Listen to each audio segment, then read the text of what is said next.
Ngayong linggo sa programang Kapuso Mo Jessica Soho ay matutunghayan natin ang lupang kumukulo, ang tila unlimited at libreng gaas mula sa ilalim ng lupa.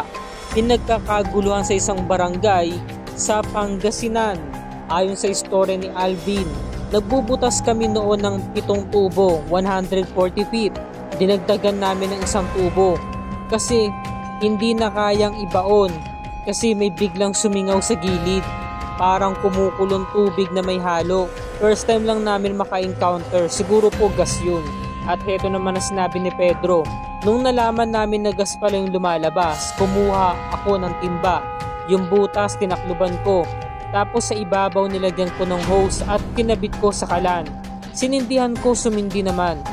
Kayang-kaya magluto ng tuloy-tuloy 24/7. Ang laking tipid niyan. Hindi na namin kailangan pang bumili ng LPG. Simula month of January hanggang ngayon, napapakinabangan namin.